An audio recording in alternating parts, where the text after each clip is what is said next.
Muito boa tarde a todos. Queria saudar vivamente o Ernest e dizer-lhe que é uma alegria muito grande para a Universidade Católica poder recebê-lo neste auditório, nesta tarde, e podermos escutar em primeira pessoa as suas pesquisas e a sua visão. Esta iniciativa é acolhida aqui na Universidade Católica pelo Centro de Investigação em Teologia e Estudos de Religião.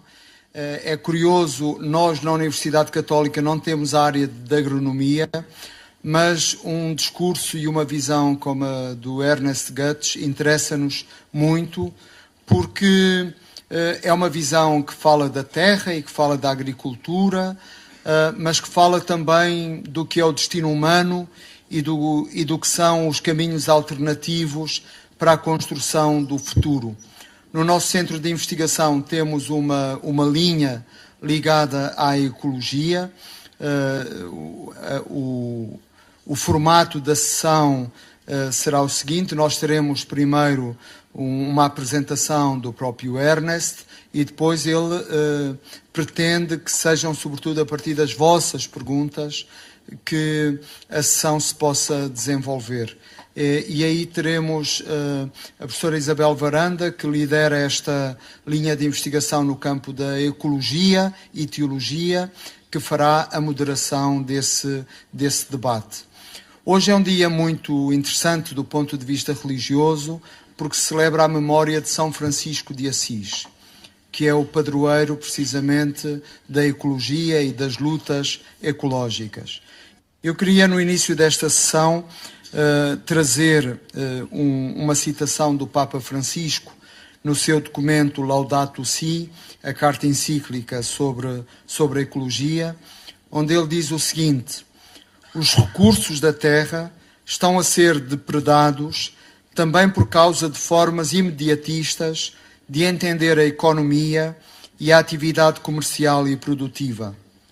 A perda de florestas e bosques implica simultaneamente a perda de espécies que poderiam constituir no futuro recursos extremamente importantes, não só para a alimentação, mas também para a cura de doenças e vários serviços.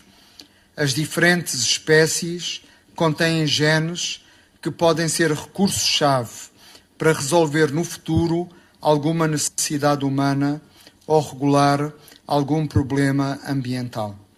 Vou dar a palavra ao Ernest Götz e agradecer-lhe muito, porque para lá de ser alguém que no terreno mostra como se pode aplicar e o que é que pode ser o impacto da agricultura sintrópica, ele é um dos grandes visionários deste arranque do século XXI. Muito obrigado, bem-vindo, Ernest. Tá, agora sim. Desculpa. Boa tarde mais uma vez. Tá, agradeço para o convite. Está funcionando agora? Tá, ok. Agradeço para o convite para a minha terra de sonho, para o paraíso, ou seja, potencial paraíso, que era o paraíso também no mesmo tempo. Não tenho nenhuma dúvida, Mediterrâneo tem tudo dentro de ser o paraíso, e não por casualidade tantas civilizações conhecidos e desconhecidos surgiram nesse lugar. Pensando egípcia, Creta, as diferentes civilizações semíticas, depois grega, romana, etc. Todas culturas, civilizações nesse Mediterrâneo. E todos possíveis, seja possibilitado, estou convicto, pela riqueza que esse ecossistema oferece. Então, recentemente, na Grécia, na ilha Ébia, tudo queimado, destruído, tem pouco que sobrou. Sul da Ébia muito fortemente, depois o centro um pouco menos, norte um pouco menos também, mas também tudo destruído. E no meio daquele nada, daquele quase nada que ficou, encontrei um pequeno lugar, na Astira, num vale bem próximo daquele povoado, uns 10 quilômetros da praia, que é tudo próximo à praia, que a ilha não é muito grande. Encontrei um pequeno resto daquilo que podia ter, não, que era antigamente. Carvalhos com fustes de 12 a 15 metros de altura, 1,5 metro de diâmetro. Mais próximo à água, esse plátano. Depois, oliveiros de 80 a 1 metro de diâmetro, tamanho de copa de um carvalho grande, debaixo, ou seja, no meio daqueles carvalhos. Depois, em uns lugares, videiras não tratadas, ou seja, foi um lugar abandonado, produzindo, ou seja, naquele tempo cheio de flores. Sim, estava florido. Não, frutas naquele tempo estava florido. Tem flores aí na parte mais alta, estava com frutos, cheio de frutos, muito mais do que nas poucas plantações que sobraram naquele lugar irrigado, ou seja, aquele sem irrigação. Tá, estou mostrando o que pode ser, mas também mostrando outro potencial. Nos lugares, nos mais maltratados, ou seja, tudo erodido, tudo degradado, a primeira coisa que cresce é uma planta medicinal que, se for usando ela, iria elevar o espírito, um pouco limpar o espírito. Timo.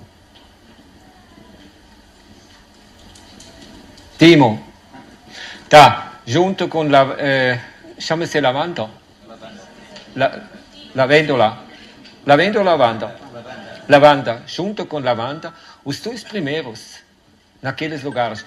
E eles formam, ou seja, eles criam as condições para que naqueles lugares que já o duna, o rocha, de volta, ou seja, podem voltar as plantas que tinham antigamente.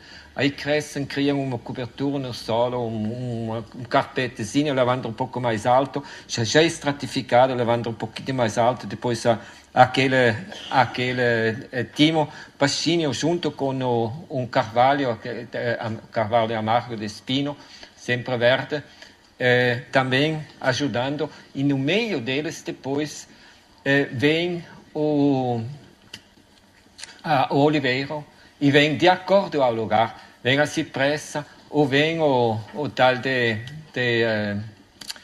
holm oak, eu não sei o nome dela em português, um carvalho também, amargo também, não sei, o pessoal não come. Tá, ok? Holm oak, eu não sei o nome, em inglês é holm oak. É sobreira. Tá, então seja sobreira. Tá, então estamos em casa.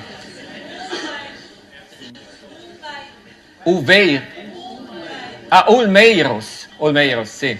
Tá, então, vem aquelas e depois nos lugares, sim, depois no meio delas, aquele que eu falei, as oliveiras silvestres, amêndoa amarga, e depois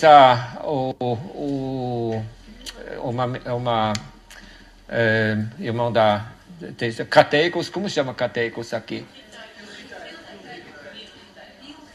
Bilriteiro. Bilriteiro. Está já tudo feito, já mostrando para onde que vai aquilo de novo. Está mostrando. Se nós quiséssemos, sabe, se nós não puséssemos fogo de novo, com um ano, em vez de nós fazermos turismo para aqueles lugares para prostituir aquelas praias e aquelas regiões, por sua beleza de serem descampados, desnudos, fazendo um turismo útil, colhendo sementes e plantando aquelas depois no lugar, precisava nem mais controle de combate contra fogo, porque não queimam. E ficava tudo verde de novo. Dentro de um ano, nós resolveríamos aquilo, só dirigindo as nossas forças. Desculpa, agora vou começar a minha palestra. Isso só que entrou quando vejo essas pessoas aqui pensando nesse Portugal que está sofrendo da seca, que está sofrendo de fogo, que está alegando o eucalipto, que está alegando o vizinho, que está alegando o governo, que está alegando os outros que estão agindo mal. E na realidade, aquele agindo de mal é que nós, ou cada um, todos nós sabemos o que é certo e o que é bom, só que não queremos pagar o preço para realizar aquilo. Então vamos tentar fazer aquilo. Isso, na realidade, isso não é o meu invento. Isso é do Talmud. Todos nós, 2.700 anos atrás, escrito no Talmud, todos nós sabemos o que é certo e o que é bom. Só que não queremos pagar o preço de realizar aquilo. Tá, sabemos que não faz bem de fazer terra nua. Porque fazer terra nua é a mesma coisa como cortar a pele da gente. É dolorida para a terra. E a terra, sem a nossa interação, ela faz tudo para cobrir aquele lugar de novo. E a gente volta, faz sabotagem.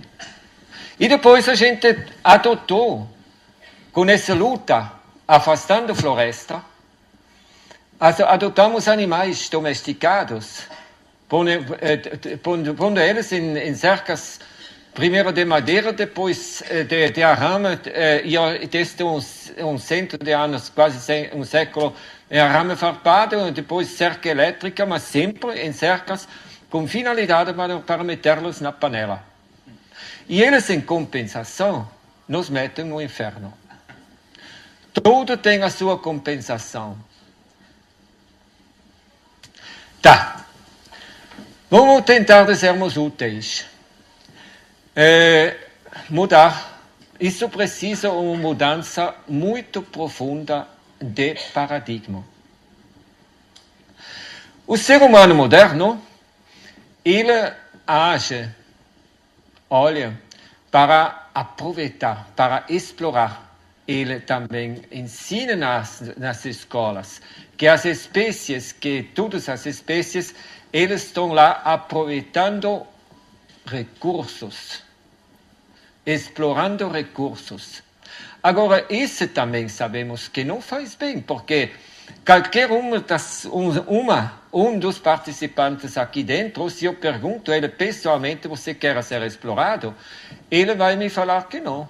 Ou levanta a mão se alguém quer ser explorada. Quem que quer ser explorada?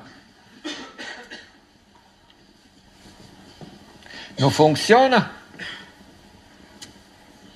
E também, agora, também na sua Bíblia, ou na ética de todas as grandes religiões, as filosofias, tem o imperativo, ou seja, o conteúdo do imperativo categórico, formulado por Immanuel Kant. Mas ele não inventou aquilo, ele só formulou aquilo. Age de tal maneira que tu queiras que os princípios submetidos às suas interações sejam elevados por imediato a princípios de leis universais.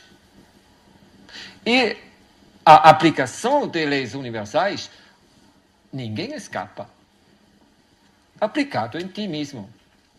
Então, vamos mudar paradigma. Eu acho que, por um lado, isso vem agora científico, a gente tem que mudar.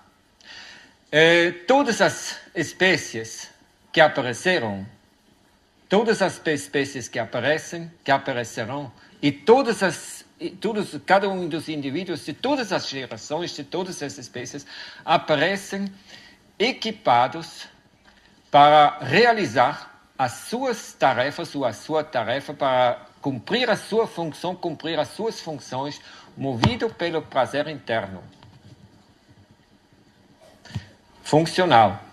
E todos eles aparecem equipados para comunicar-se com todos os outros. É um grande organismo, um grande macro-organismo só. Vamos dizer, do pedestal do inteligente. Nós não somos os inteligentes. Nós somos parte de um sistema inteligente. E a diferença é muito grande. Equipados somos para entender todos os outros. E equipados são os outros para entender a nós. E agem e reagem. E a interação desarmoniosa, ou a interferência desarmoniosa de uma parte ou de partes que constituem um macro-organismo, é universal, induz modificações dentro daquele macro-organismo que resulta com que a presença dos emissores daquelas interferências desarmoniosas chega a ser inoportuno.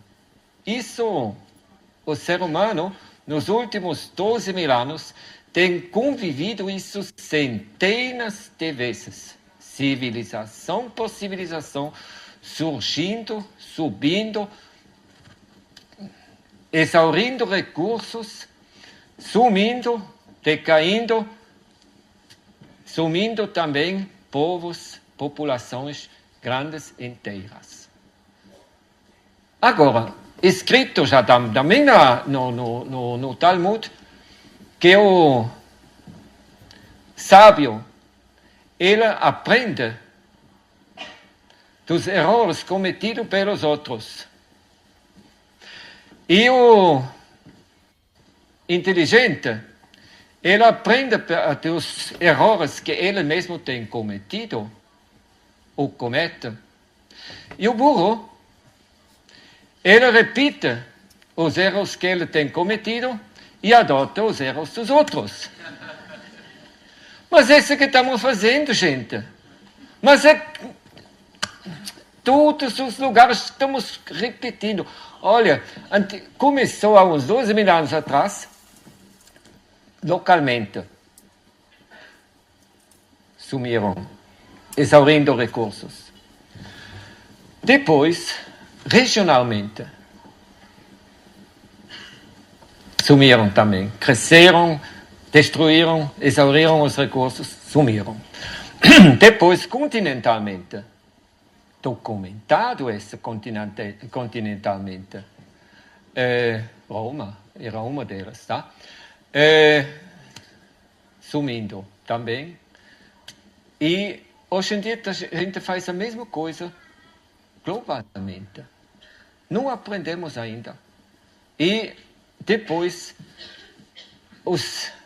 agora vem outros princípios. Todas as relações e intraespecíficas, esse paradigma agora. Câmbio de mudança de paradigma, que a gente tem que fazer isso. Senão a gente não vai para frente, vamos para o inferno. Ou seja, para o buraco negro. Tá. As relações e intraespecíficas de todas as espécies, seja inter e intraespecíficas, são baseados unilateralmente no amor incondicional e na cooperação, e não como a gente aplica e aprende, ou aprende e aplica depois, burramente, na concorrência e da competição fria. Mais uma vez, licença, concorrência, competição fria, exploração, isso o sistema se recusa. E enquanto que a aplicação do amor incondicional, da cooperação, resulta com que os submetidos àquele princípio deslancham. E o resultado é abundância. Abundância, por sua vez, resulta em paz e paz em vida. O contrário concorrência e competição fria, isso resulta em escassez, se recusam os submetidos, resulta em escassez. Escassez gera conflitos, e conflito resulta em guerras, e guerra em falência, e falência em morte. Buraco negro. Vamos tentar de mudar isto e repensar as nossas interações. Eu vou dar suficiente tempo para as pessoas poderem perguntar, me questionar. Eu gosto quando as pessoas me questionam, gosto disso. Porque aí tenho possibilidade para responder mais uma vez e talvez mais claro e mais, seja mais direto. Tá, então, primeiro agora, ou seja, próximo passo, eu vou explicar o que estou fazendo e o que essa sintrópica, desculpa, esse desenho não estou gostando, tá? Eu vou lhe falar. Não me identifico com ela, que essa é Guernica. Mas isso aconteceu. Não, essa também é Guernica. Essa também é Guernica. Tá, mas você me tirou agora tu. Não, sintrópica, sim. O que é agricultura sintrópica? O que é sintropia? O que é entropia? Esse termo é muito velho. Os gregos antigos, vem da língua grega antiga, sintropos são processos, ou é o ato de juntar, de crescer do simples para o complexo. Sintropos. E entropos é o contrário. São processos que vão do complexo para o simples. Tá. A vida nesse planeta é um dos instrumentários, ou parte dos instrumentários, que o planeta Terra se criou há uns 12 mil anos atrás para realizar a sua estratégia de ser sintropos. Que o planeta Terra, no meu ver, ele é um ser que cresce. E se você pensa, se você, pesquisa, põe os continentes num planeta um terço menor de diâmetro, os continentes atuais cabem perfeito, de toda perfeição, no Pangué. 100%. E se nós olhássemos isso um pouco mais de perto, como que acontece esse crescimento fisicamente? Também, é claro, eu fui expulso da escola por causa do questionamento acima do suportado do conteúdo do ensino, porque falei ao professor que ele é um burro. E isso não é permitido, mas não foi nem um insulto, aquilo que fosse, senão foi a insistência de querer explicar, ou de ter explicado a ele uma coisa seguinte. Na aula de física, ele explicou o funcionamento de um condensador. Você tem dois meios com valor dielétrica diferente e liga os dois juntos, então dá um condensador. Então, mais tarde, o mesmo professor, uns 3 meses mais tarde, ele explicou na aula de geofísica, mostrou a organização dos diferentes cinturões. Você tem a atmosfera, e mais ou menos, quando nos trópicos, mais ou menos 4.000 metros acima do nível do mar, você tem 4 graus. Depois vai baixando, vai para acho que são 28 mil metros, vai para o tal de estratosfera, e vai entre a estratosfera e o tal não. Vem a altosfera. Vai para a altosfera, e aí tem um cinturão baixo de novo, a temperatura vai para 4 graus.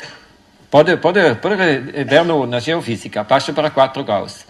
E depois vai para a estratosfera, baixa de novo, vai para 80 e tantos, abaixo de zero, e depois vai para 4 graus de novo, e depois vai para a ionosfera, e a ionosfera vai para 1000 graus, ou mais. E depois vai para 4 graus de novo, vai para fora. E sempre tem água.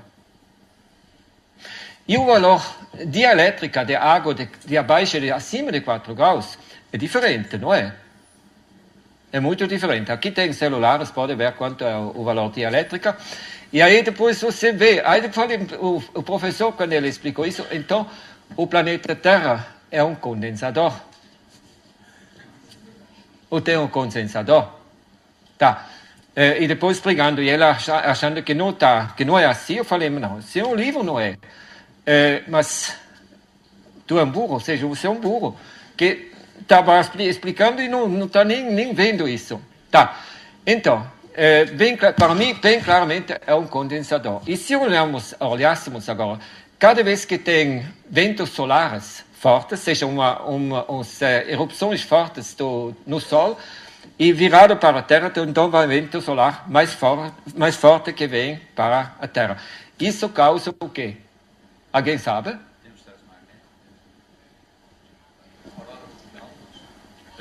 E que mais?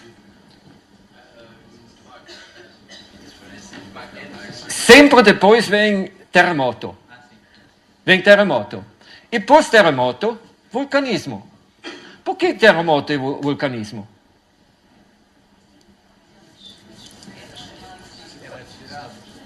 O planeta cresce. E aí agora, você olha na ionosfera, e a ionosfera tem plasma. E os gregos antigos falaram aquilo que a gente fala de antimatéria, chama de antimatéria, chamaram de éter. Então nós temos o éter vira plasma, o plasma vira matéria, não é? Podia ser? Físico, quem é físico? Levanta a mão. Físico? Nenhum físico. Que é isto? Tá.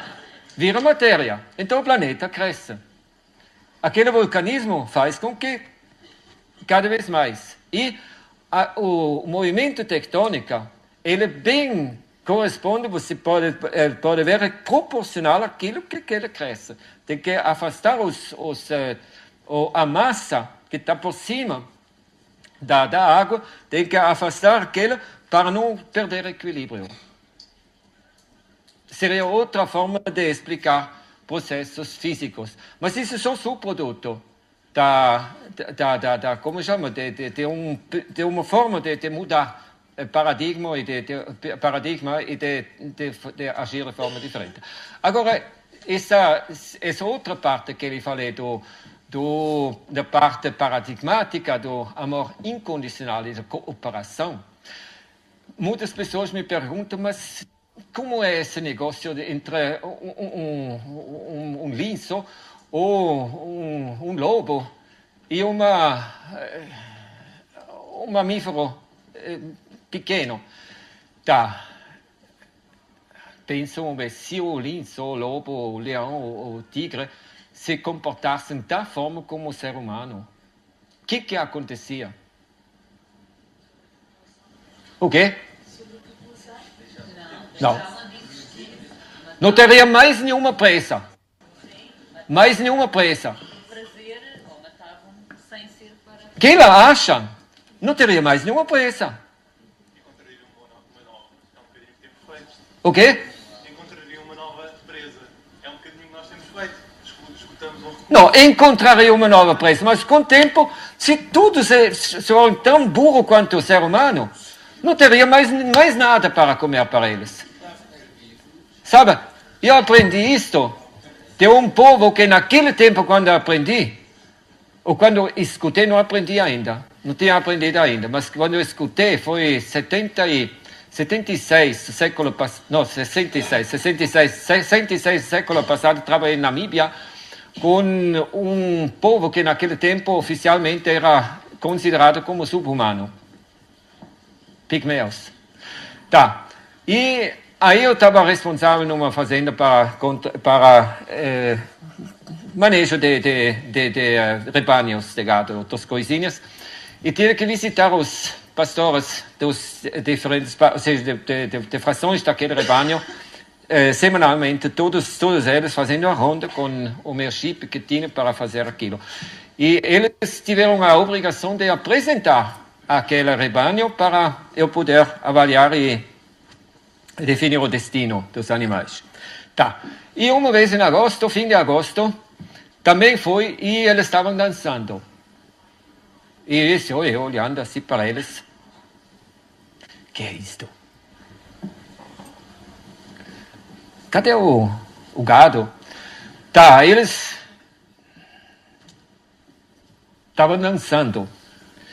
E aí eu perguntei, mas por que você está em festa? Tá. Eles olhando para mim como se fosse um burro. Vai chover.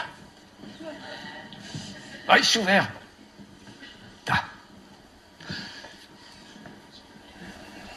Só chove naquele lugar, naquele subdeserto de Namib, só chove em janeiro, se for chovendo.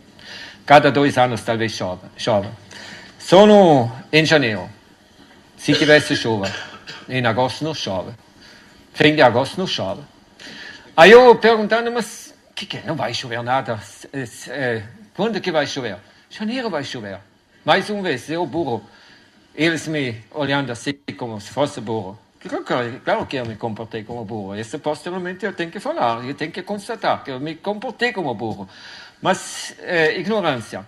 Tá, depois perguntei, mas o contrário. Eles me falaram, mas por que você sabe que vai chover? As gazelas estão se cruzando. As gazelas estão se cruzando. Ou seja, estão no cio. Ok.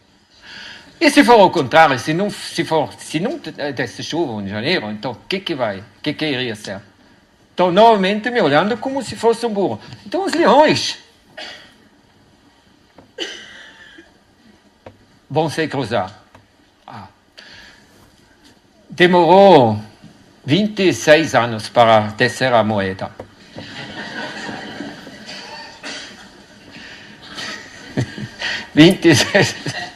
Demorou 26 anos.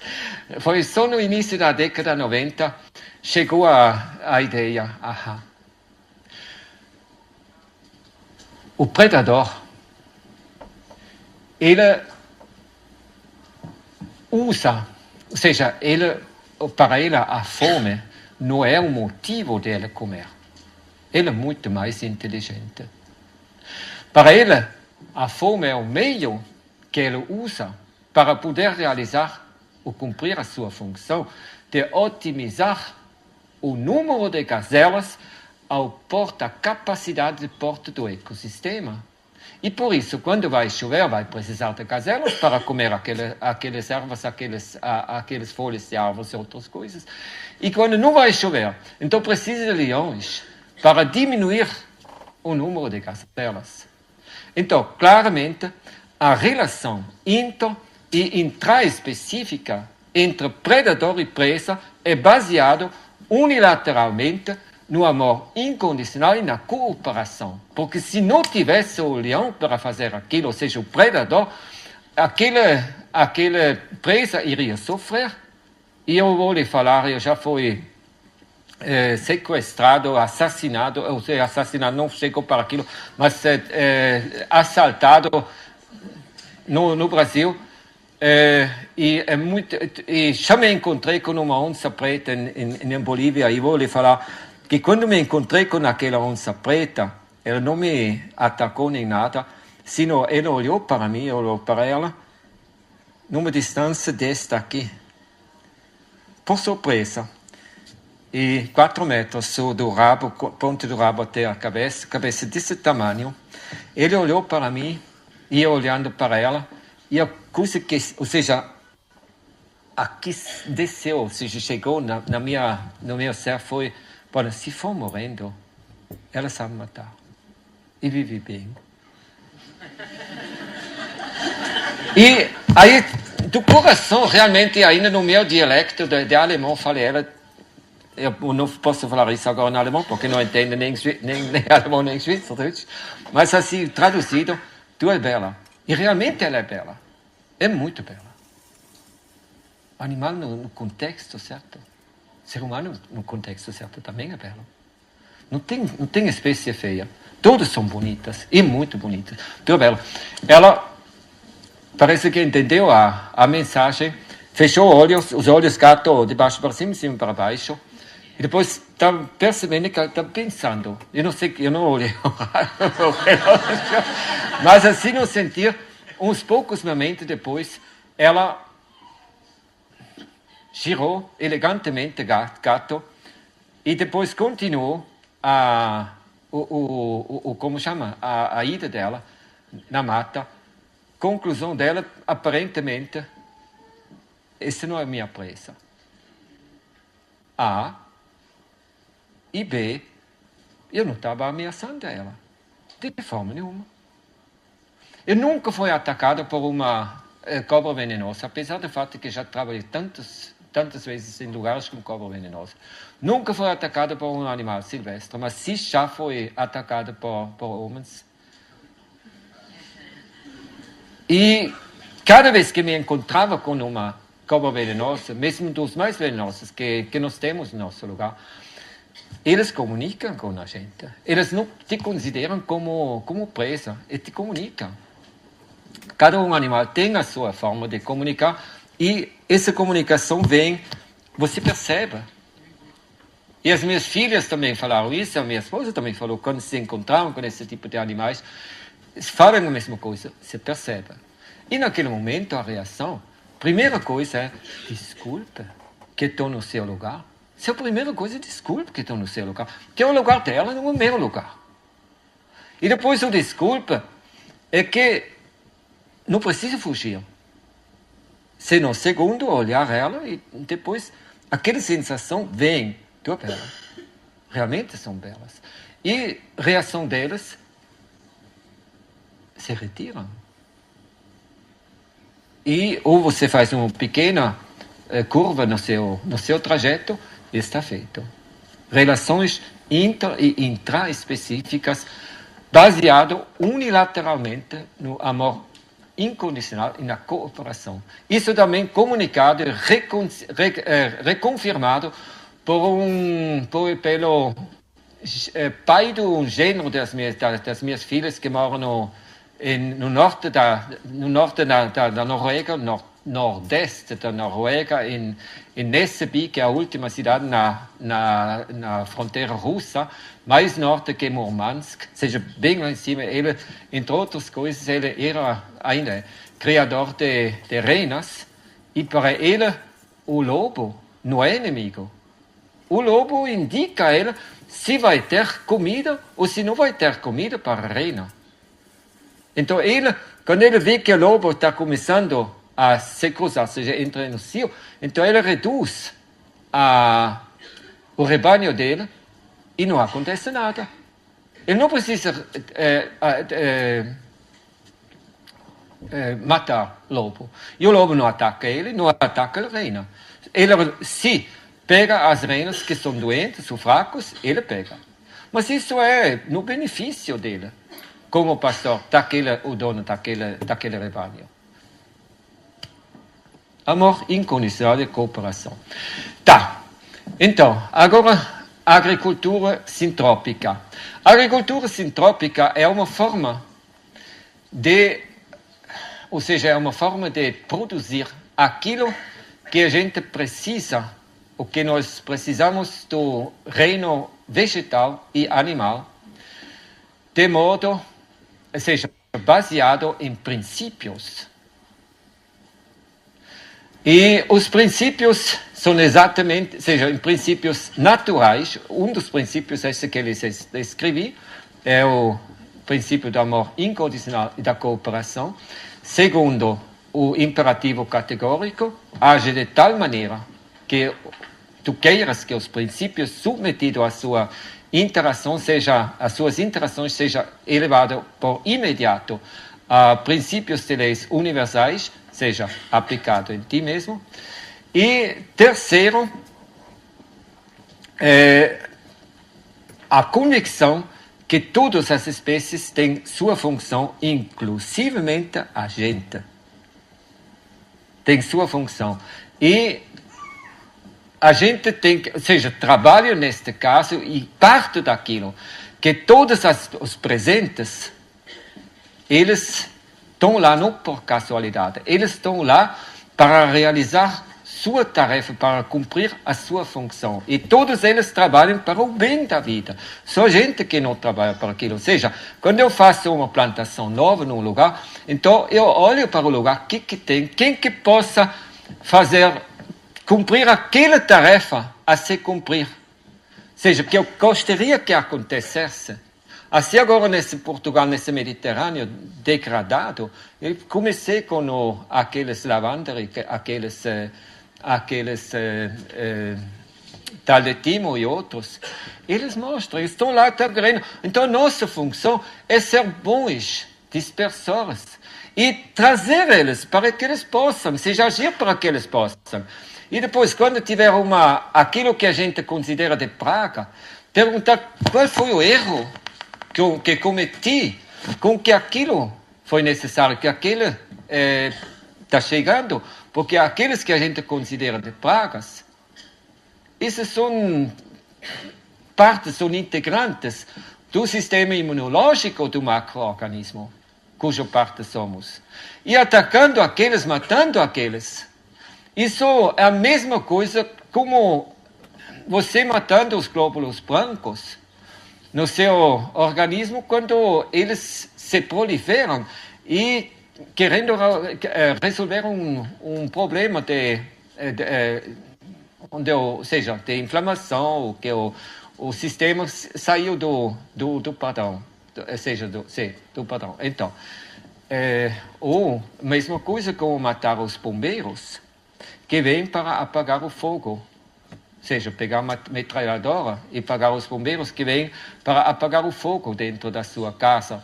Então, vamos tentar ver as coisas de forma diferente e depois cada um dos participantes, em vez de achar como o ser humano moderno age, ele acha que cada um dos participantes age da mesma forma como ele, interpreta que eles são, que é concorrência e competição. É um erro seja de princípio, de filosofia, seja um erro filosófico. Não é concorrência, é cooperação. Então, pensar ou ver como que eu posso integrar aquilo, ou seja, inserir aquilo e agir com que as interações entre todos os participantes resultam em efeitos sinergéticos. Completamente diferente fica o nosso mundo. A gente entra direto para o paraíso. Tá. Então, aí agora vou só mostrar uma pequena, uns poucos fotos aqui. Essa aqui mais ou menos como era quando comecei. Eu comprei uma terra, não com dinheiro próprio, emprestado, depois devolvido com a produção dessa terra. Ele tem o nome seja titulado, até hoje ainda está no registro da terra, é assim, Fazendo Fugidos da Terra Seca. E fugidos porque os donos antigos, eles fugiram, eles não quiseram mais aquele lugar, foram-se embora. E quando eu comprei, eles acharam que eu nunca vou ganhar alguma coisa daquela, porque nem abacaxi dava mais.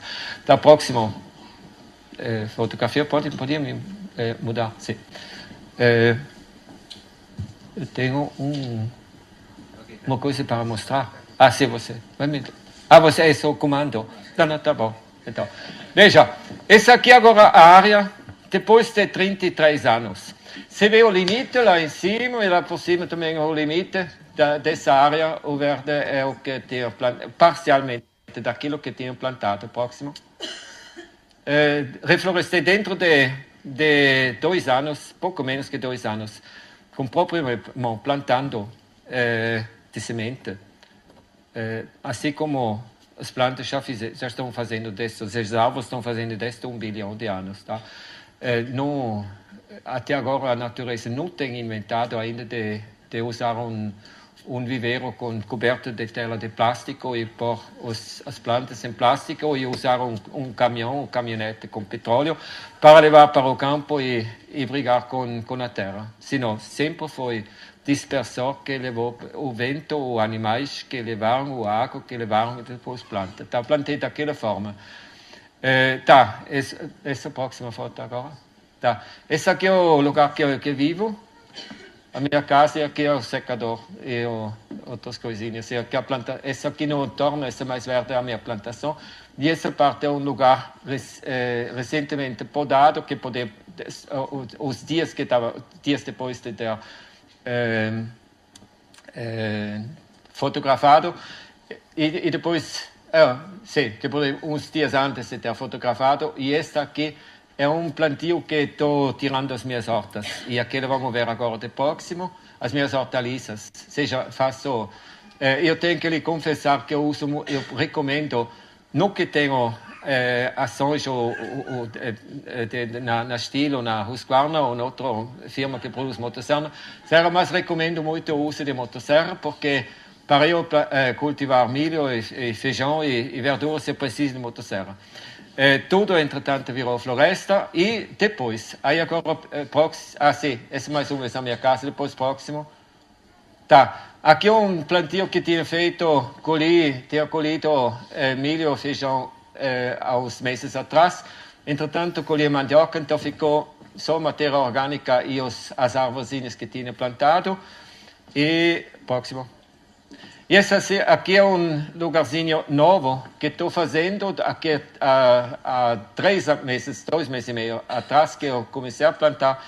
Essas aqui são verduras e árvores, e essas são mandioca, feijão e árvores. Aqui se vê ainda tem crucíferas, aqui esse tomateiro. E esse aqui é o que estou ampliando, derrubando esse florestinho que eu plantei, que não me satisfaz muito. Então, estou derrubando ela, transformando ela. Próximo. Tá. Esse aqui de perto que eu faço as madeiras, esse aqui vai ser cerrado para madeira. Tinha tirado lá também. Esse aqui é um grosso que tinha derrubado o dia que eu fiz isto, ainda o material verde. Das folhas de palmeira, essa não é gramínea, essa folha de palmeira, verde, você viu lá que tem a folha de palmeira. E essa é madeira, depois madeira de outros. E aqui é o canteiro que eu vou plantar, que está sendo plantada verdura. E essa, assim no próximo, são realmente as verduras próximas. Essa de cima, a mesma plantação, com a parte que não tem verduras, são milho e feijão, próximo. E essa mais uma vez o mesmo. E depois a transição para a plantação de cacau, próximo. Cacau. Tá. Eu sou cacauicultor. E produzo. Você vive bem de cacau, apesar do fato que dizem que não é viável a produção que nós tivemos na Bahia na década de 70, 80, produzimos 1.200.000 toneladas e caiu, entretanto, para uns 40.000 toneladas. Dizem que não é viável por causa de doenças, por causa de preço, outras coisinhas. Tá, então, a cacauicultura foi para o saco, mas para mim, pessoalmente, o cacau é um bom negócio e estou produzindo, seja qualidade muito boa, seja recebo também um preço disso. E depois, cacau em si é um subproduto das atividades, porque tiro muito madeira daquele lugar também, se a minha planta subproduto na realidade da produção de cacau é madeira. Aquilo que você viu primeiro é a plantação, e aí dá muito madeira, bastante madeira. E madeira é um valor grande também. E depois outros subprodutos são, falei lá de palmeiras, tem muitas palmeiras que têm frutos comestíveis, e depois tem frutos, mangostão, rambutão, durian, jaca, banana, etc, etc. Tudo isso faz parte da plantação. E depois o que a gente precisa para ter verduras e ter raízes a gente produz também. Então, o que vem, não uso agrotóxicos, não uso adubo trazido de fora, comprado de fora, nada. É tudo dinâmica do lugar, seja dinâmica do sistema e esse naquilo que eles me falaram que não dá nada, seja que não vai dar nada, porque segundo o mapa feito pelo mesmo órgão do Brasil para o cacau, do Centro de Pesquisa e Lavoura de Cacau, no mapa deles, essa parte da minha fazenda era como lugar não adequado para cultivo de cacau por causa de ser lato solo amarelo e pH muito baixo, 3,7 para 4,5. Entretanto, com os trabalhos que eu faço, pH é 5,5, que é normal para trópicos úmidos, subúmidos, e 30, em vez de traços ou nem traços de fósforo disponível. Entretanto, 30 a 40 ppm de fósforo disponível e um acréscimo de 1 a 3 centímetros de terra preta por ano. Um acréscimo, isso é uma capitalização. Ou seja, isso é sintrópicos, do simples para o complexo. E dessa forma, se nós agíssemos dessa forma como agricultores, como seres humanos, não precisaríamos nem de prisões, nem juízes, nem polícia ambiental para criar e defender parques, áreas de exclusão permanente do ser humano. Senão a gente criava, trabalhando, produzindo, ou seja, adquirindo aquilo do reino vegetal e animal, de um modo que seja gratificante para todos os submetidos, atingidos e presentes, e dessa forma as nossas áreas cultivadas ficariam áreas de inclusão permanente, ou, traduzido isso para a Bíblia, um paraíso. Tá, gente, agora pode me xingar. Tem uma pessoa que faz a moderação e vou lhe responder tanto que posso, mas esse não decido eu. Ela vai escolher, senão vão brigar comigo. E ela vai comprar a briga. Tá, você fica aqui ou fica do lado? Tá, posso certo. Tá. Então, agradecemos imenso a esta magnífica experiência que temos aqui da agricultura sintrópica. Vamos abrir um momento de questões, algumas recomendações prévias. Numa assembleia tão numerosa, certamente que prepararam já em casa imensas questões, para além daquelas que a conferência ou a comunicação fabulosa de Ernest Coates, aquilo que nos proporcionou, sugeriu certamente também muitas outras questões, daí que pedíamos o favor de serem o mais sintéticos possível na colocação das questões, realmente questões. Seria também apaixonante talvez ouvir-vos nas narrativas que têm ligadas com a agricultura ou outras áreas, pelo menos física sabemos que não, a física já sabemos que não, e portanto depois vamos gerindo. O Ernest estará certamente disponível para interagir, ele estava ansioso por este momento da interação mais personalizada convosco. Está aberto então o momento das questões. Pergunto se haverá algum microfone disponível, que está certamente a circular. Assinalam levantando a mão. Havia aqui inicialmente já um pedido de palavra aqui. Agradecia que fossem levantando a mão para situarmos. Pode colocar aí em baixo, mas um primeiro pedido estaria aqui. Ao mesmo tempo, se não se importam, talvez dizer simplesmente o nome e alguma identificação, se são agricultores, físicos não, ou qualquer outro elemento que achem pertinente, por favor. Tá. Eu vou só colocar primeiro, por favor, não ponha, não me vão elogiar. Eu quero que realmente tenha espaço para críticas, questionamentos. Tá. Por favor. Depois vamos, em vez de elogiar, vamos fazer aquilo, entrar em ação e fazer aquilo. Que aí estamos elogiando a nossa mãe terra. Tá. Por favor. Posso?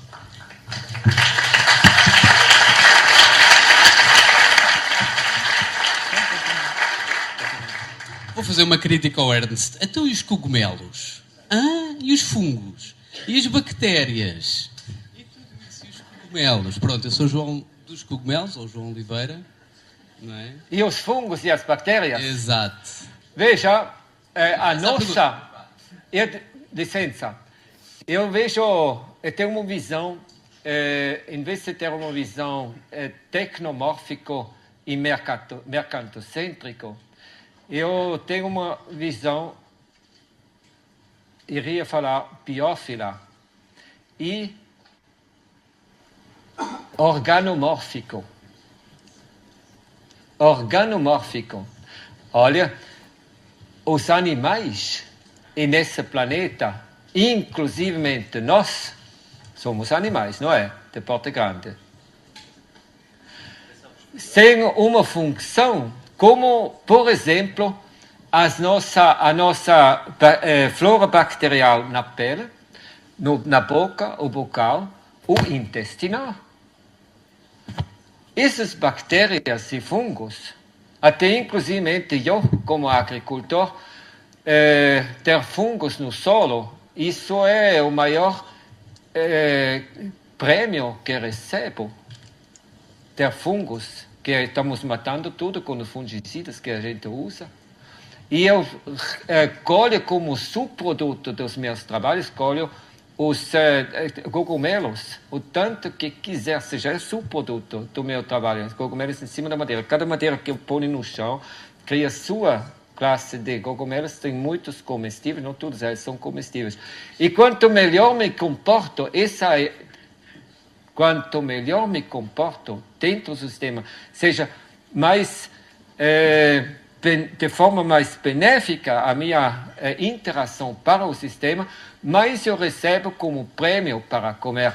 Depois, aqueles outros que pensas, talvez, assim atrás do seu cérebro, do nosso cérebro, que possam ser pragas ou causar doenças, aqueles são os integrantes do departamento de otimização de processos de vida ou do sistema imunológico do macroorganismo. Me avisam muito claramente, ou seja, me avisam, indicam erros, consequências de erros cometidos por mim mesmo. Então, agradeço a participação deles e tento somos equipados para comunicar com todos e entender todos. Me dedico de entender, de compreender, de entender a mensagem e mudar a minha atitude, não combatê-los, seja, de agir de modo diferente para que a interação deles não seja mais necessária. Assim como dos bombeiros, os bombeiros vão para casa felizes da vida quando cumprido a sua missão. Você não precisa matá-los com metralhadora. E assim, aquelas bactérias que atacam as suas verduras, quando você comete um erro, próxima pergunta agora, qual é o ponto fraco da minha interação? Onde que cometi o erro? Aí você olha, isso não é atacado. Se é tudo uma merda, então vai lá no seu vizinho para ver de um que entende melhor, que não precisa de nada e entende melhor, ou seja, que conseguiu 100. Aí, a partir daquele, você vai avançando. Isso é diferente, vou testar. Para isso, recebemos a nossa inteligência, vou testar. E é muito prazeroso testar este negativo. Positivo. 2 passos para frente, 1 para trás, de vez em quando 3 para trás e 5 para frente, ou 5 para trás e 3 para frente. Mas é tudo maravilhoso. Como chama? O poder aprender a cada passo que a gente faz, ficar aberto, é maravilhoso. Isso me dá muito prazer. Respondido? Não, era só a provocação. A verdadeira pergunta é esta. Cacau, papaya, coco, bananeira, manga, todo o sítio onde eu vou, aqui em Portugal, com quem quer que eu falamos sempre como é que vai ser a agricultura sintrópica em Portugal, com que culturas, sendo o Ernst europeu, quais as culturas que nós devemos apostar? Muito obrigado. Tá. por si, eu já tenho descrito isso. Foi uma das primeiras coisas que eu falei. Vamos plantar de novo. O que tinha, eu até que eles descrevi generosamente como que achei ter visto na Nébia, que acontece como que aqueles vêm por eles mesmos de novo. Estou esperando e como que nós podíamos agir. Veja, aqui em Portugal é oliveira, é pêssego, é amêndoa. No norte de Portugal é o tal de maçã, é pera, é cereja. Depois, não se discute o país inteiro, é vinho. Depois, no sul, vem outros elementos juntos. Depois temos os seus... sim, isso. Todos eles, isso faz parte. E cada um tem sua função. Vamos consorciá-los. E bem claramente, você tem um chopo. O seu chopo é o nosso eucalipto. O eucalipto nem é nosso, mas estamos plantando ele. Mas ele tem a mesma propriedade, ou seja, propriedades muito parecidas. Se você planta o chopo da forma como eles plantam o chopo, que é de Portugal também, tá? Se você planta ele do modo como se planta em Portugal o eucalipto, ele vira a mesma praga, como o eucalipto. Ou seja, não é o eucalipto que tem culpa do desastre ecológico aqui, falta de água. É um modo de plantar.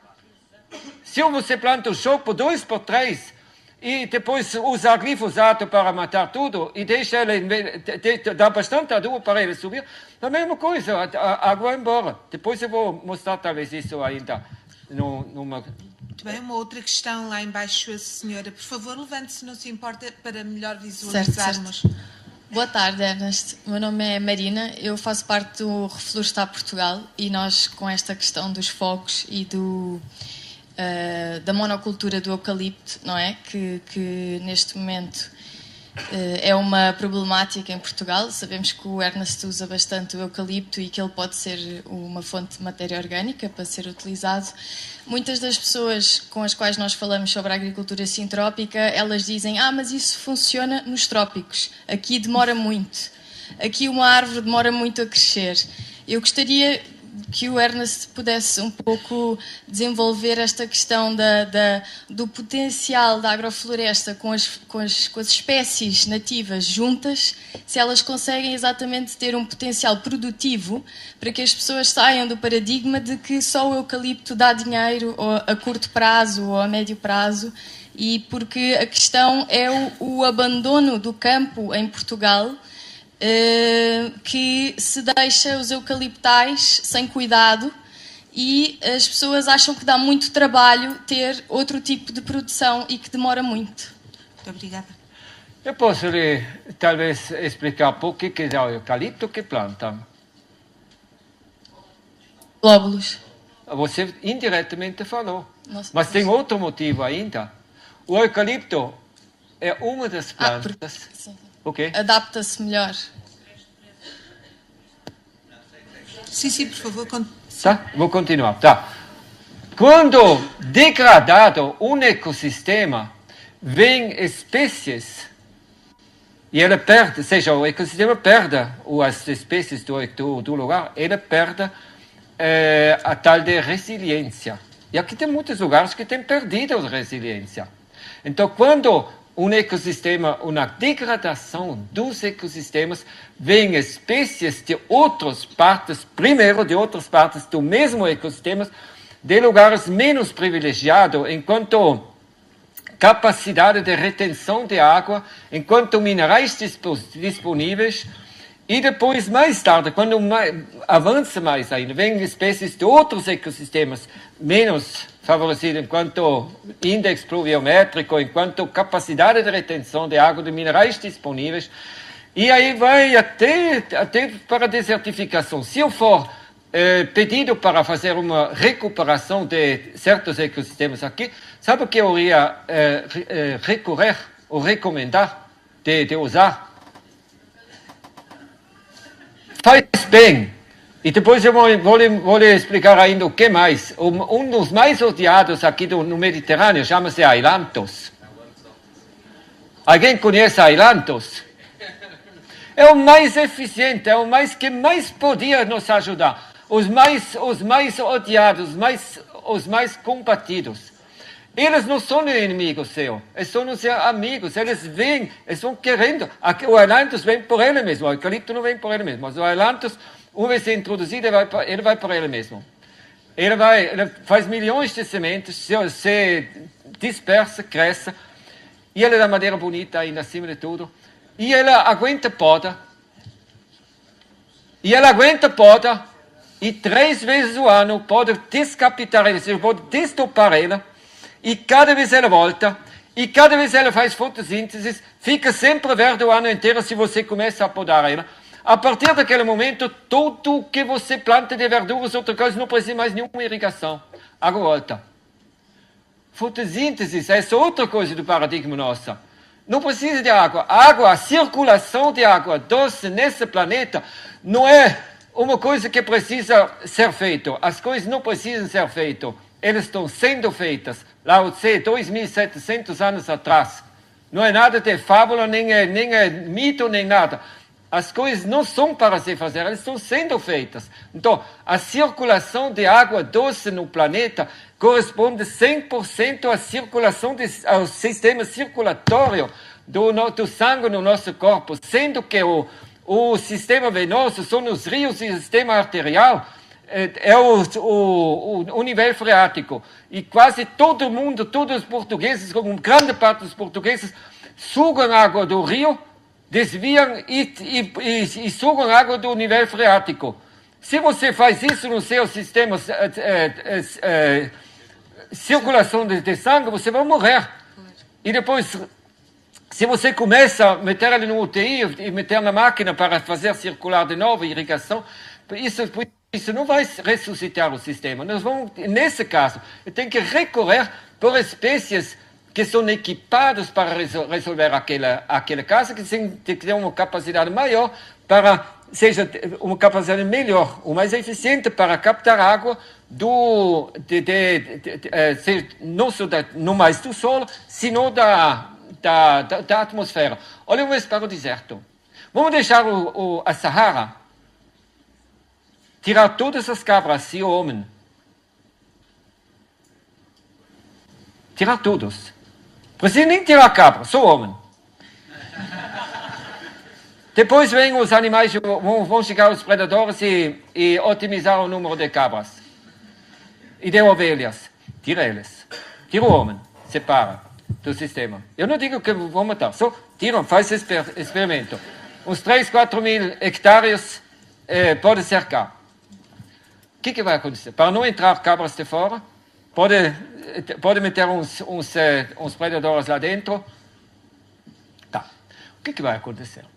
A partir daquele momento, vão crescer cactáceas e vão crescer muitos suculentos, e o lugar fica verde escuro, e fica estratificado, e com poucos anos, o deserto vira subdeserto, e o subdeserto vira estepe, e a estepe vira savana, e a savana vira floresta. E são todos os lugares, eu vejo isso. E quando o ser humano junto, é o contrário. Então, aquele eucalipto, se você me desse umas hectares para brincar com o eucalipto, vou lhe mostrar como fazer.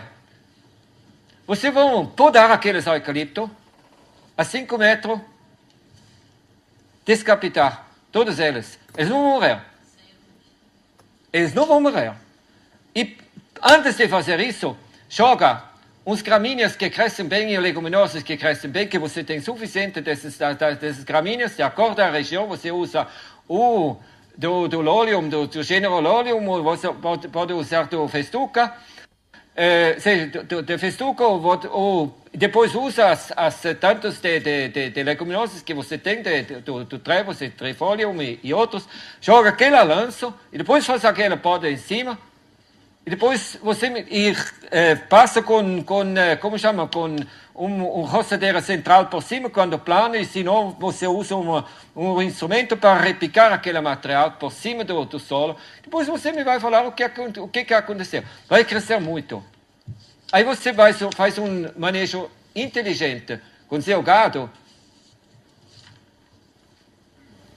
Cada piqueteado, somente a cada, no tempo da chuva, cada 6, 7 semanas, no tempo da seca, bem menos, deixar ele um dia para fazer um trabalho e mantém podando aquele eucalipto. Tanto faz a saia nele como por cima.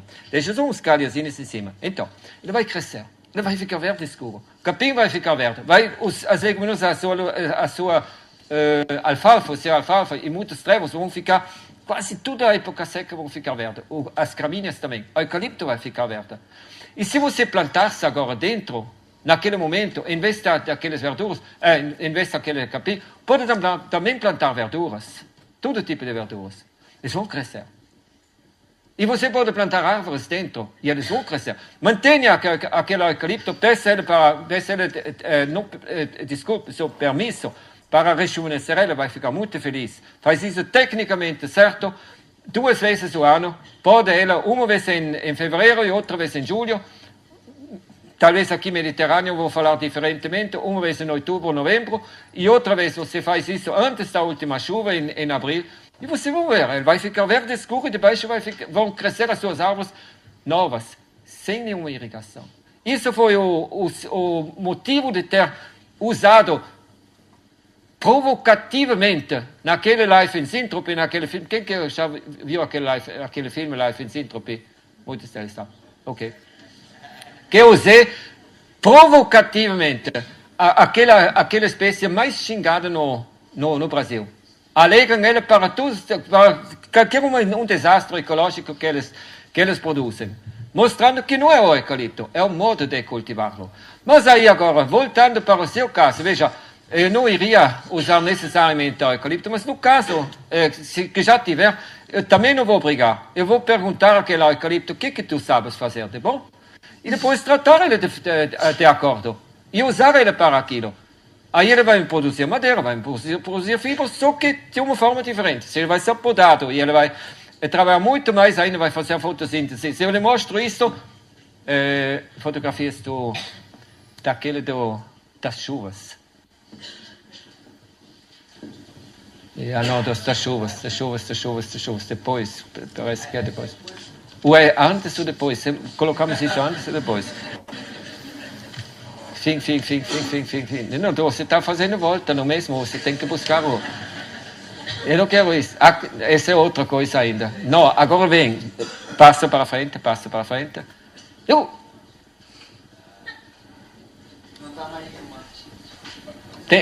Você tem aquele das chuvas, que nós colocamos na fotografia. Não ficou, saiu. O computador não quis comer.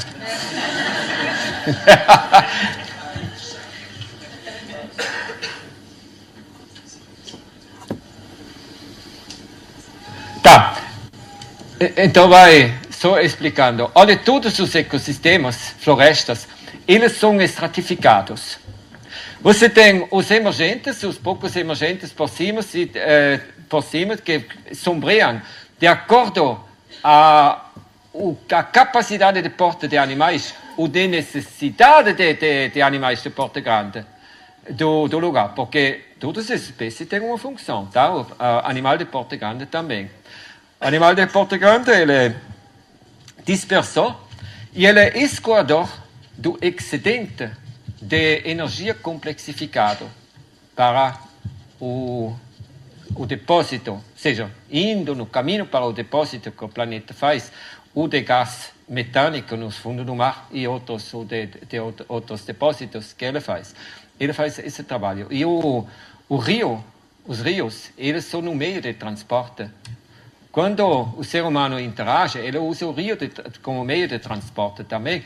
Ele faz descer bilhões de metros cúbicos de terra fértil cada ano no rio. É uma possibilidade de interagir. Agora você vê a inteligência do ser humano. Suicídio de primeiro. Seja, suicídio de primeiro. Ele manda a terra boa embora, porque o rio é meio de transporte. E depois ele sangra o rio para irrigar. E depois ele usa fósforo, que é o meio que a vida usa seja, adubo com fósforo, que é o meio que a vida usa para realizar processos de transformação e de escoamento.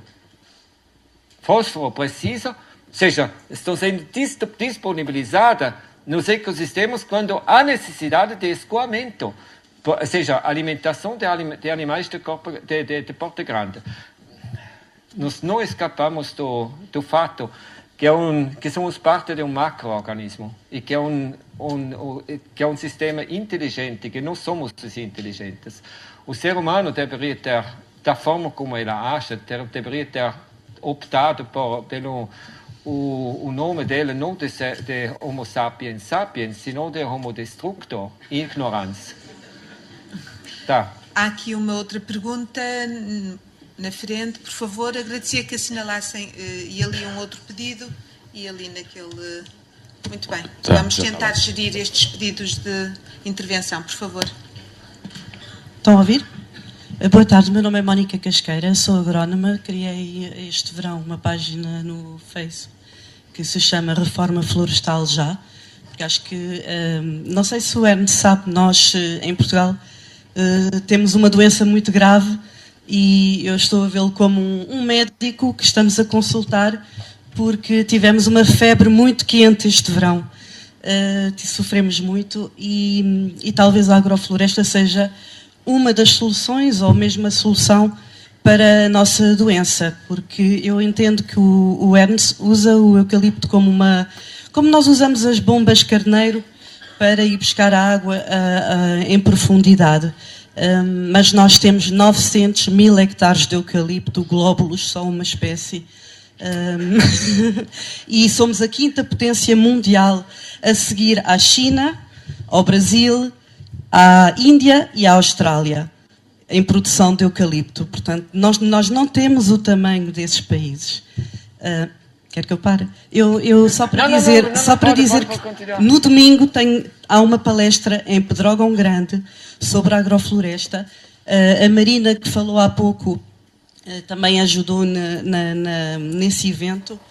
Estão todos convidados, se estiverem interessados. É uma proposta que nós fazemos à população de Pedrógão Grande como alternativa a tanto eucalipto. Não é que sejamos inimigos da árvore ou dessa espécie, é a quantidade dessa espécie que nós temos e nós temos de recorrer a mais espécies autóctones para ver se conseguimos acabar com estas febres no verão. Muito bem, muito obrigada, Mónica, pela sua intervenção. Obrigada. E a questão estão todos convidados. É domingo, 16 horas, na Casa da Cultura Pedrógão Grande. Eucaliptos sem excesso nas plantações em Portugal. Tá. Olha, eu estou confrontado, a mesma coisa no Brasil, sempre briga com o eucalipto. Mas não é o eucalipto que tem culpa, é o modo de cultivar. E mesmo Portugal... Olha, se você usasse o eucalipto da forma que eu estou usando, não estou recomendando de você usar o eucalipto, mas usa ele, não xinga o eucalipto. Se não, licença, usa ele de forma inteligente, ele vai ser um maravilhoso aliado seu. Veja, o que ele faz? Ele tem várias possibilidades. Uma das possibilidades é um dos campeões mundiais de fotossíntese. É um dos campeões mundiais de fotossíntese. Fotossíntese, nós temos que revisar a ciência. É um processo. Olhe use os seus instrumentários que você tem para de microscópio. Ele acontece em galerias e em vórtices centripetais. Com outras palavras, ele esfria. E esfriando, então, ele tira água. Quanto mais planta do subdesértico ou desértico, o vórtice é mais forte, ou seja, é mais acentuado, e aí ele consegue condensar, ou seja, esfriando, então diminui a umidade, ou seja, aumenta a umidade relativa. Não que aumenta a água completa, mas aumenta a umidade relativa e assim ele consegue extrair da atmosfera água. Fotossíntese, então você tem que trabalhar fotossíntese, não tem o pavor de fotossíntese, trabalha para a fotossíntese. Agora, o erro do plantio de monocultivo de árvores e todo o nosso cultivo, Não importa se é eucalipto, se é trigo, se é milho, se é horticultura, se é cultivo de oliveiras, a mesma coisa. Todas as nossas plantios têm um grande defeito, número um, não é estratificado, senão são monoestráticos. Monoestrato, se só é um extrato. Um extrato faz com que a água vem de baixo para cima e vai embora. O vento leva. Quando você tem, no entanto, um sistema estratificado como floresta, então você tem o vento vem e tem fotossíntese muito embaixo também. Então o vento vem, quebra. Isso não só fisicamente assim quebra uma barreira, senão quebra. E por ser mais frio para baixo, o calor vai para o mais frio, não é? Fisicamente. Então o vento vai para baixo e quanto mais que desce, aí já é potencializado a ação da fotossíntese. Duas vezes você tem o embaixo que está sugando por frio feito pela fotossíntese, cobertura do solo, que por sua vez, novamente, quando passa por basidium e setas, os sistemas transformadores de matéria orgânica, é um processo que normalmente, por sua vez, esfria o lugar. O que o ser humano moderno faz? Quando muito, chama-se isso, Noble Green Aristocracy, ele faz um composto para mandar a energia embora. Ai. A natureza faz tudo diferente. Ela organiza para ficar côncavo. E depois esfria, vai para baixo. Então, duas vezes, três vezes, você tem estratificação, então, física, barreira, quebra, desce, suga embaixo por fotossíntese, embaixo, fotossíntese mais uma vez, e depois ainda embaixo, os processos transformadores feitos por fungos, basidium e setas, feito por fungos, lá embaixo, mais uma vez esfria. Então temos um gradiente negativo de temperatura para a Terra. E estamos sugando a atmosfera e vai condensando a água. Tá? Isso, seja, esse é o lance da natureza. Que o eucalipto pode mandar água para a atmosfera se você planta chopo, planta sagradíssima da Europa, naquela forma vira a mesma merda. O quê? Não conseguimos plantar choco na escala que plantamos eucalipto em Portugal, porque não tem água. O choco precisa de mais água do que o eucalipto. Não, mas se você começa a fazer isso nos lugares onde ainda tem água, vai secar tudo. Ele manda, por você plantar em monocultivo, como chama? A fotossíntese concentrada em cima, então vem o vento e leva tudo embora. Ele vai sugar e vai mandar embora. Então, o grande erro é aquilo. E você pode plantar outra planta também. Você pode plantar o outro sagrado que não precisa muito água aqui no Mediterrâneo. Olha, faça uma pesquisa naqueles monocultivos que eu vejo aqui, tanto em Portugal como mais ainda na Espanha, de olivas. É uma catástrofe de primeira classe. Ou seja, é criminoso daquela forma. Ele tem 60% da terra é pura, então é quente embaixo. Depois, a fotossíntese acontece em cima, então vai tudo embora, ele suga e vai embora. Por isso ele tem que irrigar. Ou seja, catástrofe. O outro faz horticultura, tudo ecológico, orgânico. E tem coberto 10%, 5%, 2% da terra. Depois, quando tudo pronto, vai talvez para 40%, 50%. Ele mata tudo que dá fotossíntese e depois põe o composto. Quando muito ecológico, corta capim no outro vizinho, pega algumas folhas de outro lugar e faz um composto e põe a cagada que ele fez também dentro, que comprou no supermercado, cultivado lá de soja, de florestas tropicais, aí é super ecológico. É tudo a mesma coisa.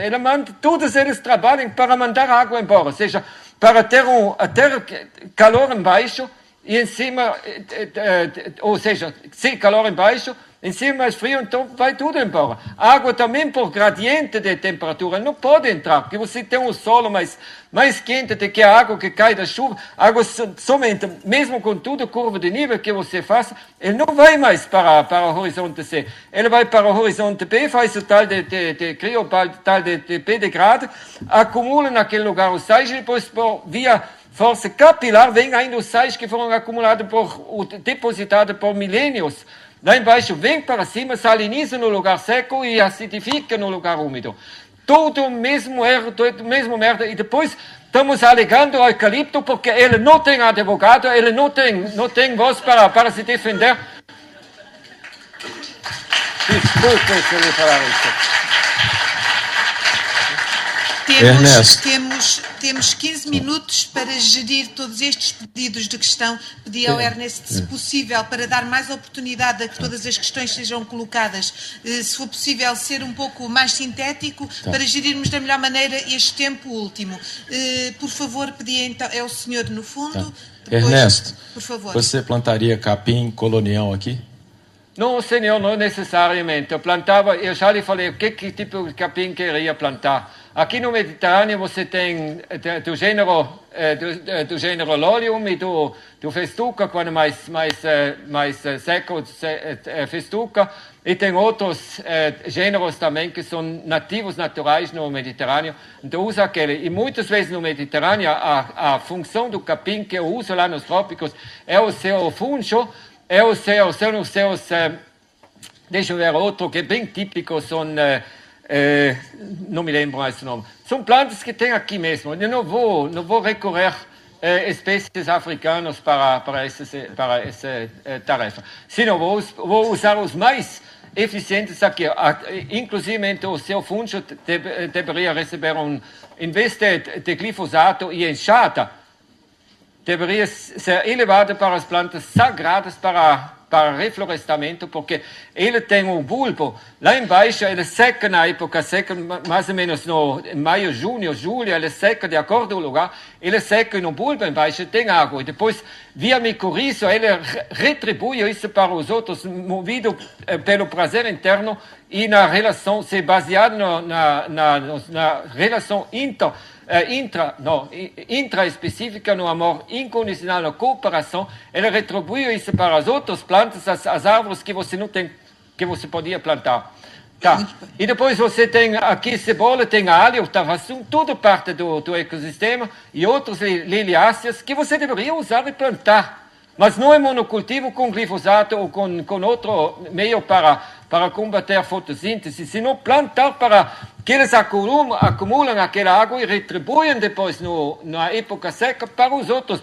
Olha, eu não sei qual é o nome daquela cebola silvestre que tem, é uma liliácea que tem cebolas, faz assim tapetes de cebolas de 20 centímetros de profundidade, cobre rochas e outros, e depois no meio delas vem as árvores crescendo. Eu vi isso em tantos lugares, a primeira vez que estava em Portugal há uns 5 anos atrás, vi isso na Espanha, normalmente vi isso na Ébia de novo. Por que diabo você não usa aquilo? Próxima questão, por favor. Sim. Sr. Ernest, boa tarde. Chegou esse desenho aqui. Tá. Mas próxima pergunta. Sr. Ernest, eu sou Filipe Correia Figueira e, como estudante de Engenharia Agronómica, eu levo muito a peito a missão de todos os agricultores, que é alimentar as pessoas. Com uma população mundial a crescer e a terra arável a diminuir, eu sou quase que forçado a falar da produtividade. Eu abraço este projeto e acho que é um projeto super interessante para a recuperação dos solos florestais e de outro tipo de ecossistemas, mas o Sr. Ernest acha que terá um papel preponderante na missão dos agricultores, que é alimentar a população mundial crescente? A partir do momento que as pessoas comecem a agir da forma como falei, e plantando ecossistemas dessa forma, nós vamos ter abundantemente comida para todo mundo. Porque, olha, eu planto só um pequeno exemplo. Quando produzo rúcula, você come rúcula? Tá. Tá. Então, eu não só produzo rúcula. Na condição de rúcula, dá automaticamente alface. E quando dá alface, também automaticamente dá couve, não é? Couve é natural, aqui é nativo aqui no Portugal. E depois, quando planto couve, então dá também junto com aquele todo, daria a cebolinha e da Cebolinha, e não me esqueço de plantar árvores. Árvores de todo tipo. E depois vou plantar ainda no meio desses, posso plantar também, a couve, substituir por tomate, porque de vez em quando portugueses comem também tomate e cultivam ele. Tá, então, quando planto tomate, é muito, como chama, muito gratificante, porque posso plantar ele junto com feijão que trepa, muito velho, já usado também pelos portugueses, e posso plantar ele junto com pepino, de vez em quando comem também pepino, e posso plantar ele quando no sul de Portugal, posso plantar com como chama, tal de maracujá exótico, mas ele dá aquele maracujá que é dos subtrópicos, posso plantar junto com ele. E planto eles com árvores, todos eles, e aí rúcula e alface tudo junto. Então, tomateiro eu planto 50 centímetros, um do outro 70 ou 60. Em cada berço eu coloco agora ainda milho, mesmo que ele é americano e exótico também. Metto uma sementinha de milho, porque tomate você planta 70, talvez para 50. Dá 2 sementes de milho, dá 3 sementes de tomate, dá 1 semente de pepino e 3, 4 de feijão que trepador. No meio dela agora eu tenho que plantar ainda alface, para aproveitar melhor o lugar. Porque 1,50 para 70 centímetros não é para aquilo só. E daria mato. Então eu planto o meu mato. Planto bastante alface no meio, e no meio dos alfaces planto o que é mais rápido, que é rúcula. Tá? Então, e no meio de todos eles planto ainda, de acordo o lugar que eu planto, posso plantar o funcho que falei, eu planto funcho com capim, e depois o tal de luzerne, medicago sativa, chama-se aqui alfalfa. E o trevo, tá. E depois, com 4 semanas, com a mesma água que estou cultivando, ou seja, criando o meu tomateiro, eu vou colher rúcula. Isso a gente colhe o que planta. Planta ervas invasoras, planta miséria, concorrência e competição fria, e planta e colhe miséria. Bem. Próxima questão, por favor. E o outro planta baseado no amor incondicional e na cooperação e colhe os frutos daquilo. O outro também colhe fruto. Não só vai para o paraíso, o outro vai para o inferno. Tá. Aí agora, aquele luzerne e as árvores vão crescer. Cada vez que eu faço uma colheita, eu vou cortar a luzerne, ou seja, aquela alfalfa e o capim, para cobrir o solo e para alimentar as minhocas e outros bichinhos no solo. E depois, quando com 4 meses o tomateiro foi, eu já tinha colhido, antes do tomateiro, com 2 meses, já tenho colhido o pepino, e depois o feijão também, que já vou embora. Então fica o tomateiro, e fica o milho também já tenho colhido, e tenho plantado árvores também bastante. Então, no final, se plantar árvores de rápido crescimento, aí eu posso deixar o maracujá depois subir, que tenho plantado junto também. E aí depois as outras árvores vão crescer e a floresta vai subir. Quando cansado de ver a floresta, com 2, 3 anos ou talvez antes já, eu posso podar aquelas árvores. Aí agora o seguinte, aqueles arvorezinhos cortados dessa altura, meto um pouquinho de estérculo, alguma coisa do lado dele, ou somente o material podado daqueles que eu plantei junto, e depois posso meter um tomate de novo, não preciso mais cavar terra nem nada, e o tutor já está, e o milho também posso plantar de novo. E quando mais um ano as árvores vão crescer, vão ficar mais fortes, eles vão torcer para que o melhor que realmente possa cortar os mais fracos e deixar crescer os mais altos, os mais fortes. Aí posso escolher aqueles meus fruteiros do futuro e enxertar eles depois, como já os romanos fizeram isso há 2000 e tantos anos atrás. Então, posso injetar os melhores e vou chegar para uma agrofloresta maravilhosa. E agora, no inverno, a partir de outubro, quando você colhe a sua oliveira, sua oliva, começa a chover, não é? E aí você planta debaixo dela, começa a plantar os grãos do inverno com material da poda depois das árvores do entorno. E na medida, em janeiro, quando poda a oliveira mesmo, aí vai podar, porque debaixo dela logo não vai plantar ainda grão. Você vai plantar os seus grãos debaixo das pessegueiras e das macieiras outras que perdem folhas no outono. Então planta eles com a matéria orgânica que deu e por cima deles ainda tem um chão, porque você também podou, aí você cria matéria orgânica. Tá, então você tem no inverno, tem os seus grãos e planta os exóticos junto, que seria o tal de aquele, chama-se fava, que vem das Andes, Vicia fava minor e maior, planta aquele junto, ou pode plantar ervilha junto. E em janeiro, quando pode o tal de oliveira, planta debaixo dela batatine também das Andes e planta tomate debaixo delas. É maravilhosa essa vida nessa Mediterrânea, é belo mesmo, podia ser muito belo. E não teríamos mais fogo, sabe que no verão ficava tudo verde escuro, a partir de maio primeiro vem o morango, depois vem já fim de maio vem o pêssego, depois vem a ameixa, vem a maçã, vem a uva, depois no fim do ano agrícola vem a oliva de novo. O que você quer mais? Por que você se queixa? Porque você não está fazendo para entrar no paraíso.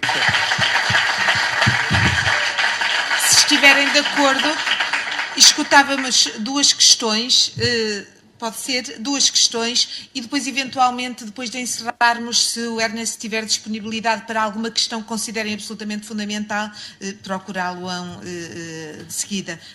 Pode ser assim? Portanto, ouvimos uma questão aqui e depois a outra questão, mas, pois, ajudem-me, são tantas mãos, não sei como decidir isso. Vamos fazer isso, o seguinte, eu proponho que nós temos a ordem de desocupar o lugar daqui a 5 minutos, tá? Então, mas eu me disponho lá fora ainda, se permitem, na praça, em algum cantinho de responder Vamos umas então perguntas. ouvir aqui uma questão e outra aqui na ala central. Há muitos pedidos de palavra, por favor. Chamo-me Alfredo, sou agricultor e tenho uma curiosidade. Por que é que acha que o Mediterrâneo é mais... Desculpe, não estava escutando, estava olhando outra coisa, essa é minha culpa, máxima culpa. Por favor, repita. Sim, não se importa, a questão outra vez. É aqui, ali. Chamo-me Alfredo, sou agricultor, tenho uma pouquinho curiosidade. Mais alto. Por que é que acha que o Mediterrâneo é mais potencial paraíso que todo o resto do planeta? Com ciclos tão lentos, com solos tão maus. Por favor, explique. Por que acho? Porque esse potencial que eu vejo o ano inteiro você pode colher. O solo mau é consequência da nossa interação, mas eu já lhe falei, se nós começássemos a plantar e pensássemos nas nossas interações e também no nosso modo de criar animais domesticados que adotamos como aliados para as nossas cruzadas de destruição, aí vai começar a mudar e muda. A partir de poucos meses, se eu falei que se você tivesse colhido as sementes que tem em todos os lugares, que estão esperando se plantar, em vez de jogar, quando Noble Green Aristocracy põe no composto, e quando, para apodrecer, para mandar energia para o universo, o composto é bem convexo, que manda energia embora. Nós podíamos recolher semente e plantá-los, e depois, em vez de fazer turismo, para nada, a gente podia fazer turismo de sermos úteis e plantar, deixar com um ano a gente resolve tudo.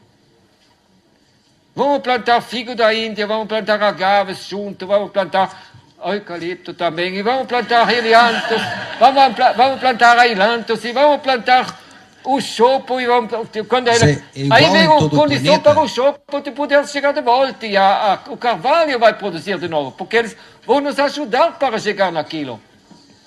Okay. Muito bem, era a última pergunta, a última intervenção. Está ali um senhor, assinale melhor, por favor, levanta o braço, faz favor. Ali, para que o microfone chegue no melhor tempo possível. Há uma questão ligada com o amor incondicional, de que tanto fala, o amor incondicional. Como é que ele entra em toda esta questão? Amor incondicional é uma palavra que me chama a atenção. Bueno, como que entra aquilo? Amor incondicional e cooperação são o princípio básico das relações intraespecíficas em todas as espécies desse planeta. E é a pré-condição que acontece o processo de sintropia, seja a complexificação do simples para o complexo, porque da forma como a gente atua como autista, baseado na concorrência, na competição fria, a gente vai para o inferno. Ou seja, isso cria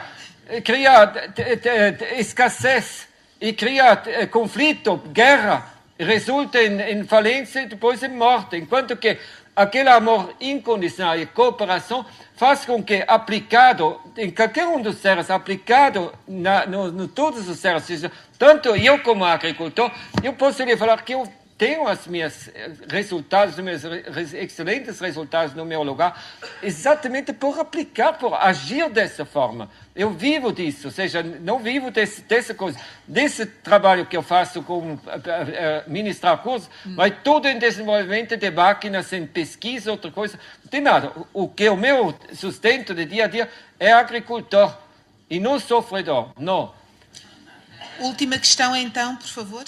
Faço esse trabalho movido pelo prazer interno e feliz da vida. Boa noite.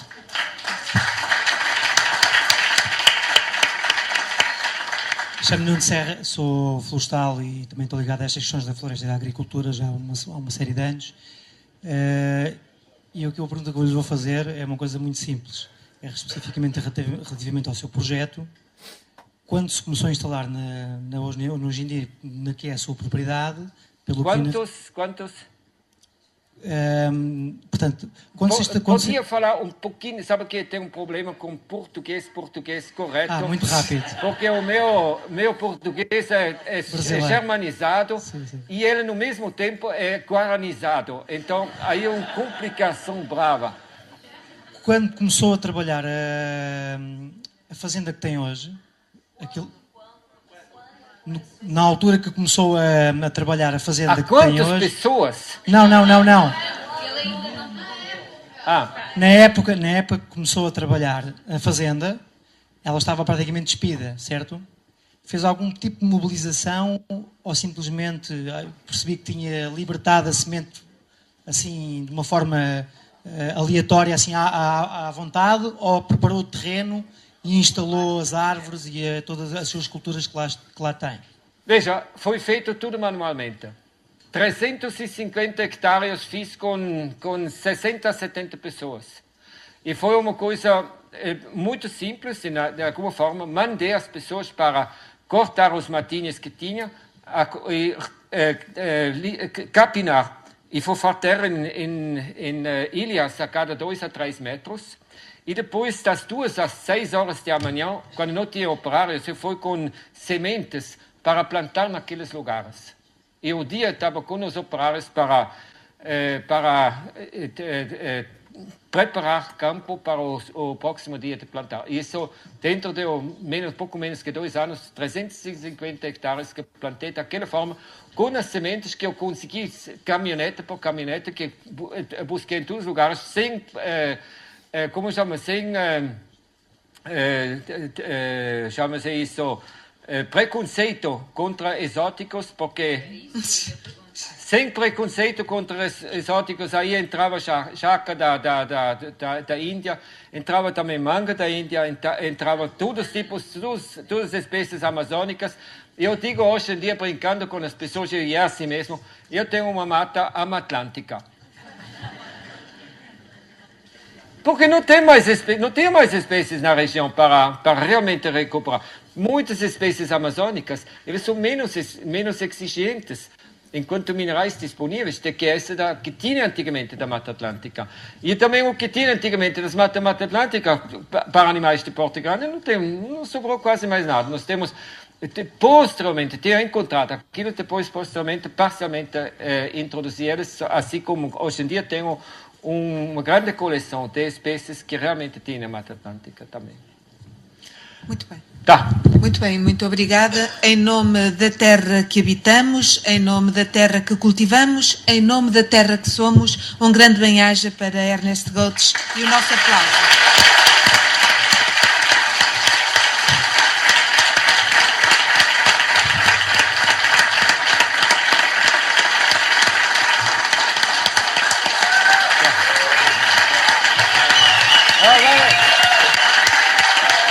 Vamos agora plantar, gente. Vamos plantar esse Portugal, isso é o mais importante.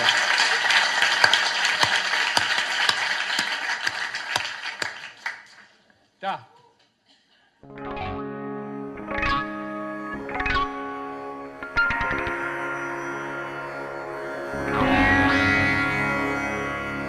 Yeah.